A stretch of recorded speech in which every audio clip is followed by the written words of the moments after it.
everybody, this is Danny from Deep South Homestead. We're back out here on Porch Time today. Another cold morning. You can see the steam coming out of my mouth here.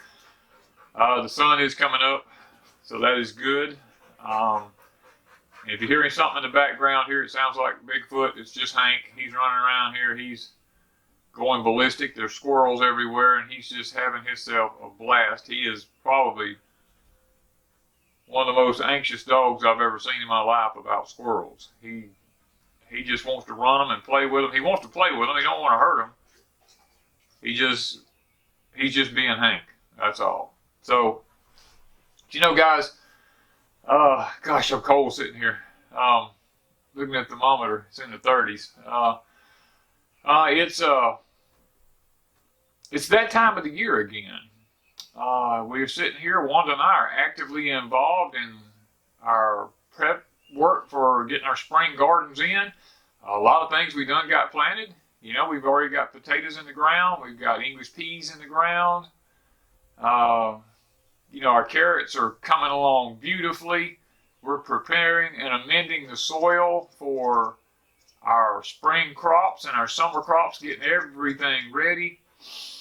And fighting the weather at the same time, because it's just rain. I mean, it's just rain, rain, rain. Last year we had drought, 100-something degree temps for over 100 days in a row. The heat indexes, let me say, because people get their panties all in the wad. If I say 100 degrees, I don't say 100 degree heat index. If it feels like it's 100-something degrees, it is 100-something degrees. So, you know, I mean, we go from one extreme to the other. The holler that's in my land down here that usually runs with water is just now beginning to have some water seep out of the ground on the lower end of it. It's still not running out the top where it always runs from, which tells me that we're still down in our water some. But we're getting a lot of rain, I'll say that. We're not getting floods. Let me say that. Here at Deep South Homestead, God is being good. We're just getting rain. It's just light, steady rain. It's just what we call ground-soaking rain. It's not the flooding stuff that we were getting spring of last year. Stuff that's blowing my fences down and all that. And it may happen later on, but it's not happening right now. But you know, guys, it is so important to try and grow your own food. The food system today in the United States and the world, let me say, is probably the worst that it's ever been in history. It's one of those things that we as people take it for granted. The conveniences of life has made it where we can run to a grocery store and pick up what we want and run home, and we really don't have to grow anything ourselves. And that has spoiled us here in America. Literally, when I say spoiled, I mean like a kid. We're spoiled rotten. Because we're so used to just being able to run and get what we want when we want it. It's created a me mentality that says, I can have what I want when I want it. It doesn't matter, because I can go to the store and buy it. And if I don't have any money, I've got a card I can put it on. You know. And that, my friends, is going to be the downfall of this country. And I've heard this so many times, but Danny, we're too big to fail. Every civilization, every empire has always said that, and everyone has always failed. We are nothing special. As a matter of fact, in the book of Revelations, it talks about Mystery Babylon. That's one of her great things that she says, I'm too big to fail. You know. So we see that, guys, it's about our food.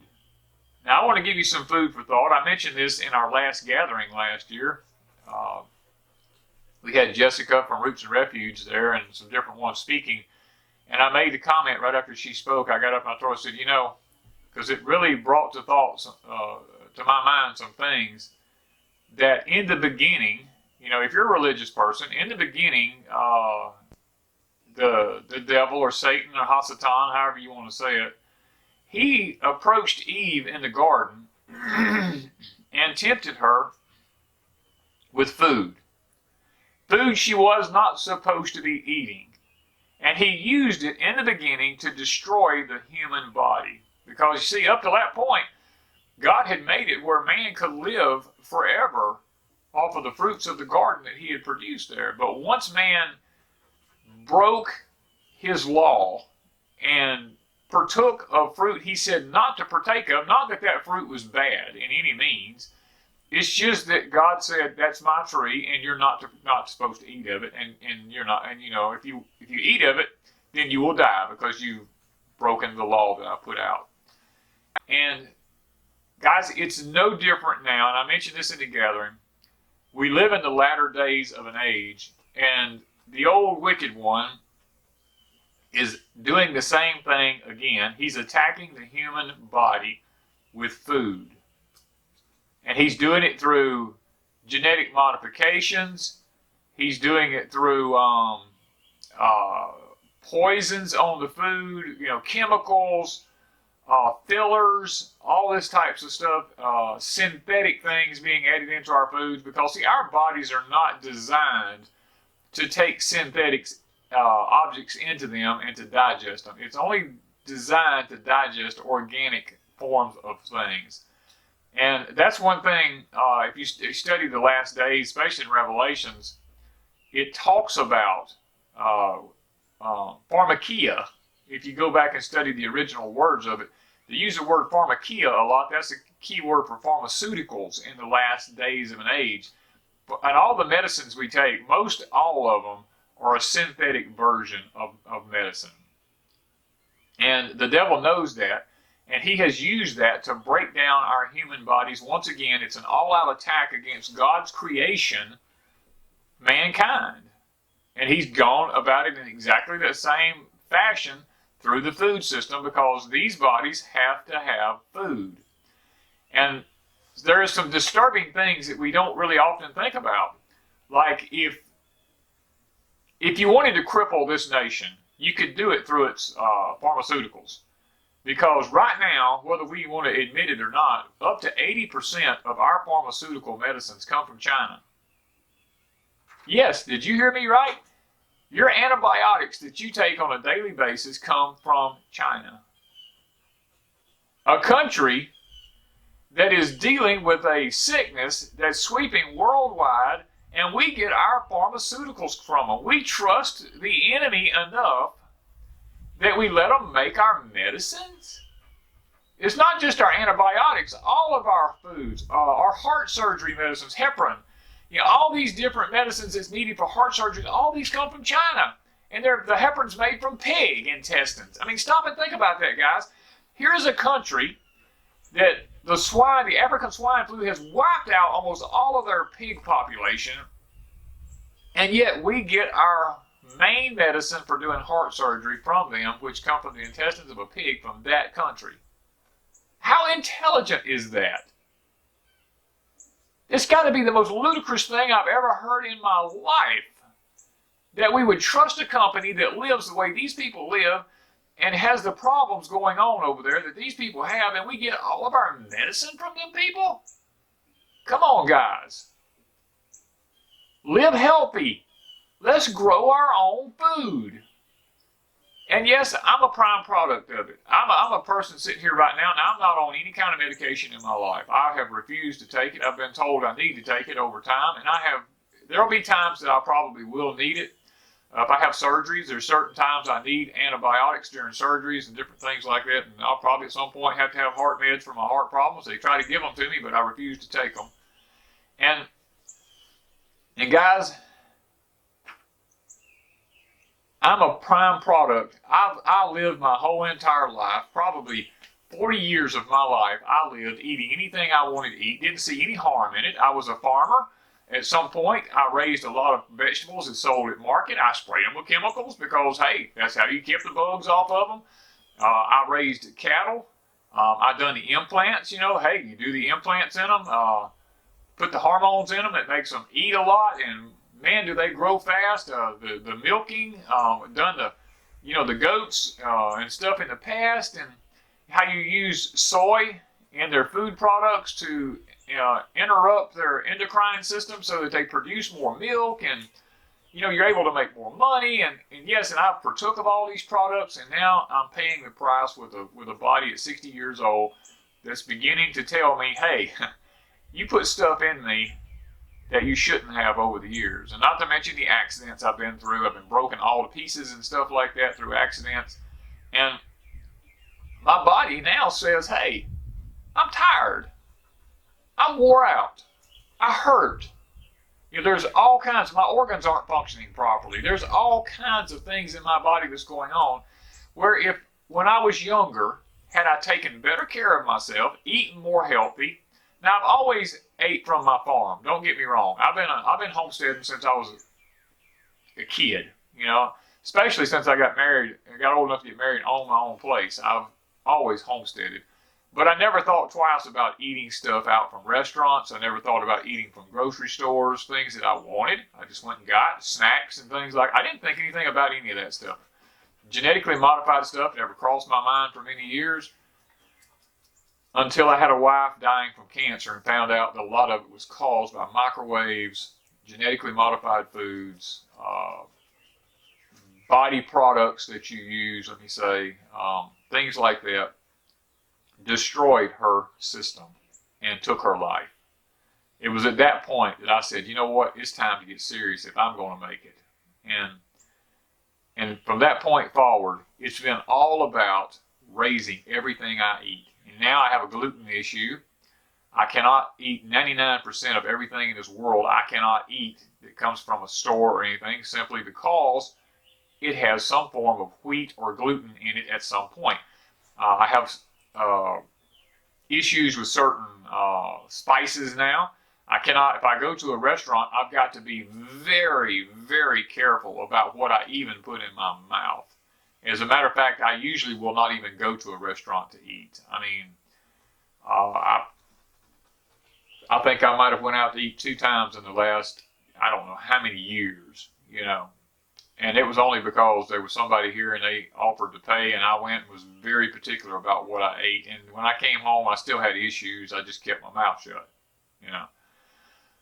So, guys, we see that it is the ultimate plan of the wicked one to destroy the human body in the end times through chemicals from foods. Now, a lot of people call it the tinfoil hat theory about geoengineering and all this kind of stuff. I'm a firm believer. I believe that our atmosphere is being sprayed because we have days here that the sky is perfectly crystal clear blue. There's not a chemtrail in the sky nowhere, and there's just as many airplanes flying that day as there was the day before, and the sky was zigzagged up like a tic-tac-toe board, you know. You can't convince me that planes can fly one day and not leave chemtrails and fly the next day and have them everywhere. And I do understand the difference between chemtrails and contrails. I'm perfectly aware of it. I'm perfectly aware of atmospheric conditions that causes the jet fuel to atomize behind the plane and create these condensation trails. I'm very familiar with all that. So you're not going to convince me otherwise because I see it and I know that it's happening. If they were going to do it and it wasn't true, then every day would be covered up with zigzag skies. There would be no crystal clear blue days. And in this is aluminum. If you don't believe me, and you see them chemtrailing heavy one day, you see the crisscrosses in the sky, do yourself a favor, go out that night with a flashlight on a pitch dark, now not with street lights shining, I'm talking about in the real country life now, where there's no lights at, where it's truly dark. Go out with a flashlight and turn it on and sit and watch what happens. Wanda and I have done it many times. We go out and we look, and you know what? All we see, it looks like it's snowing.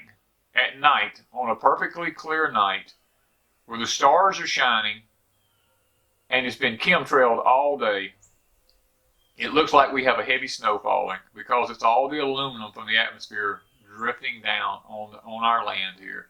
Wanda was blown away when I first showed it to her. She was like, oh my God, what is that? I said, that's the stuff that's being sprayed. It looks like snow. This stuff is poisoning our soils. Guys, it is an agenda. Whether you want to call it 2021, 2030, 2050, whatever you want to call it, it's all an agenda to knock down the food and make us dependent on a one world system where they provide everything. And guys, I'm here to tell you, grow your own food. Food that you get from the stores is not safe to eat. Yes, you may eat it. Yes, you may live many, many years and not have any kind of physical problems, but at some point, it will get you. My daddy is right now bumping close to 90 years old. My daddy ate salt pork almost every day when I was a kid growing up, even when I was an adult. My mama would buy salt pork for my daddy because my daddy believed in salt pork. He ate his own cured meat. My daddy ate salt like it was going out of style. He said, son, there's one thing that these people tell you that ain't true. You gotta have salt. He said, your body has to have salt to work. And my daddy never had a problem. My daddy could outwork, at 60 years old, my daddy could outwork a 20-year-old man and was strong as a horse. Constantly eating pork, eating salt pork, all this kind of stuff. Which he told me, he said, what's wrong with the world today? My daddy drank buttermilk. He drank clabbered milk. He ate buttermilk and cornbread almost every night of his life. He ate bacon in the mornings and all this kind of stuff. And I'm going to tell you something. My dad could not get any kind of home health work when he got to be beyond a certain age because they said his vitals in his body he was too healthy. Even though his legs and his joints was all wore out and he couldn't walk anymore from hard work, and his back was just wore out from just toting pulpwood around as a man all of his life, loading up big things, toting heavy objects. He wore his body out the joints. He couldn't get any help because they said he didn't have anything wrong with the vital parts of his body. Now, that's a man who ate pork his whole life, salt pork on top of that. And he told me, he said, son, the problem is you people don't know how to eat today. He said, you don't eat buttermilk. You don't drink buttermilk. He said, your body's got to have that bacteria put back in the gut. And I'm going to be honest with you, my daddy's health didn't start breaking down until my mama passed away. And my daddy began to eat McDonald's food, whatever the people brought into him, stuff from the stores cooked and all this kind of stuff. At that point, my daddy's health began to break down. And now, he's still doing fine. It's just that his health is breaking down now. Because, heck, he's getting close to 90 years old. You're not supposed to live beyond that age, And the man is just still kicking and going. But he ate all his life good home-raised food. Now, that's the point I'm trying to make. It's all about eating good food. Don't be scared of certain things. Because that's the point my daddy was trying to make to me. He said, son, don't let these people scare you. Buttermilk ain't going to hurt you. He set a gallon of milk out on a cabinet at night and just leave it and let it clabber. And it would just clabber all up, and I couldn't stand the scent of it. Oh, my God, it was horrible. But my daddy'd sit there and drink it. He said, you got to have that good stuff in your gut. Salt pork, Mama would boil that stuff in some water and slice it up and fry it for him, and he'd sit there and eat it. Now, my daddy sweated like a Trojan horse. But he told me, he said, to stay healthy, a man needs to sweat. And if you sweat, you got to put some salt back in that body. So, I can't argue with the results, guys. Now, eating healthy is just part of life. That's part of what our forefathers raised everything they ate. They didn't go to a grocery store and buy everything they eat. They raised their own food. Now, granted, back then, the land was healthier, the soil was more nutritious. There was lots of things that was just different back then. A smaller amount of food back then had more minerals and chemicals in it. Not chemicals, but minerals and supplements in it that plants put off than the plants do today. You'd have to eat, I've looked at some of the statistics from the 30s and the 20s. You would have to eat 3 and 4 times as much food as they ate back then to get the nutritional value out of the food that they got. And then today we want to bring food in and we want to throw it in a microwave and heat it up and cook it, and when you do, you irradiate it, and it has no living enzymes left in it whatsoever, and you wonder why you have heartburn and indigestion, because there's no acid in the food to help it break down in your system. Your stomach's having to make its own acid, giving you indigestion. You know, all food from the grocery stores has been irradiated. There is no living enzymes in it to make it go bad. Do you know that's what makes vegetables on the shelf go bad in a grocery store, is because they have enzymes in them that's alive. They break down and spoil. Food on grocery store shelves can sit there for days and days and days and never go bad because it has no living enzymes in it. Those living enzymes is what it takes to make your body live and my body live. Now here at Deep South Homestead, we raise as much stuff as we can. Now granted, there's some things I can't raise here, but you know what? I'm actively learning to eat in season here. Now what we don't eat in season, we can, so that we can have it during the winter months. And so many people get on to me. They're like, Danny, you're such a fearmonger. These are the people that will die when something happens. You know? Because the bottom line is this, I'm not fear-mongering. Knowledge is education. Education is power when it comes to this type of lifestyle. The more you know, the more you understand, the better prepared you can be when an event happens. You don't have to be scared when it happens. You can say, you know what? I know about it. I was told about it. I made preparations, and I'm okay. And my family's okay. We will do just fine. There's no fear in that. That's just called being prepared. That's common sense, which is something that's lacking in this country in a big way today. Oh, guys, I'm sitting here as this is so great. I'm sitting here in the cabin. I'm looking. There's little tiny birds all over the ground everywhere. I poured out bird seeds. Hank is running, having a blast. The pigs are in the pen down there. The doves, they must be 15, 20 doves out there in the edge of my garden there. It's just, did you hear the blue jays in the background? It's nice. It's a beautiful spring morning. The doves are flying. They're cooing. Here they go right here, two of them. Squirrels everywhere. Listen.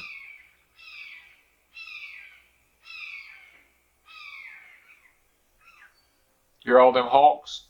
Right behind me here's a swamp. In this swamp back here, the hawks nest back there. Guys, this is what living is really all about.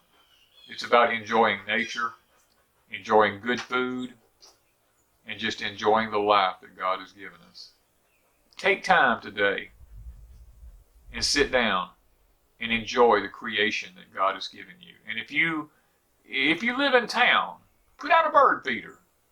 You know, put out something like that so that you can watch the young birds come in, and put some bird seed out for them and just watch them.